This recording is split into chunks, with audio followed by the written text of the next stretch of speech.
Derisa e gjithë Kosova vuante për ujë të pijes, gjakovarët gjatë gjithë verës janë fladitur me ujin e Radoniqit. As edhe një ditë të vetme nuk ka munguar uji në shtëpitë e tyre. Për këtë, kompania rajonale ujësjellësit Radoniqi nga zyra e rregullatorit të ujrave të Kosovës është shpallur si më suksesshmja. Argëtimi ka qenë domethënë ndër më të mirët në Kosovë, ka qenë domethënë humbjet e ujit kanë qenë ma pak se kompani tjera, domethënë pe 74% që ku marrën në 30, domethënë sot është 48%. Kështu që edhe uji kem pas 24 orë, domethënë muj më thonë për 95% rrjeti i kerrur Radoniqit, domethënë ka qenë me 24 orë ujë.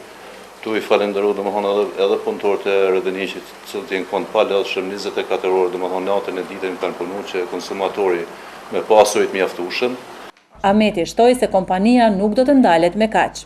Disa projekte janë në përfundim si kanali derivues në Ravec, edhe do ta fillojmë edhe një projekt në Greqinë, kështu që i kemi edhe projektet e cilat i kemi fituar donacion, 6 projekte i kemi fituar në këtë vit, kështu që e kemi donacionet për ujë të zeza, për impiontet dihet për zyrës Zvicrane edhe Këfaves edhe komunës Gjakov, kështu që ajo është një shumë e madhe që ka më bëj impiontin Gjakov 16.800.000 euro.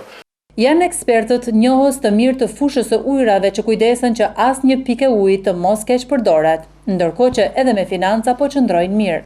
Për vitin 2013 kemi arritur të eliminojmë humbjet e ujit, janë 52%, kemi rritur shkollën e aktivit në 75%, dhe të gjitha analizat e ujit që janë bërë janë dalë pozitive, do të thënë uji i përmbush cilësinë komplet të furnizimit.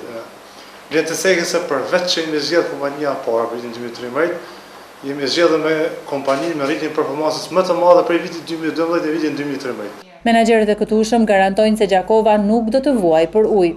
Sot jem këtu, nuk ka më pas problem ujë se Zoti natyra ka falë, domethënë këtë ujë ka ujë të mjaftueshëm, jo vetëm për Gjakovë, po muj me thonë për krejt Dugazhin. Për ndryshe, inkasimi i mjeteve nga ana konsumatorëve akoma mbetet breng për këtë kompani me mbi 240 punëtorë.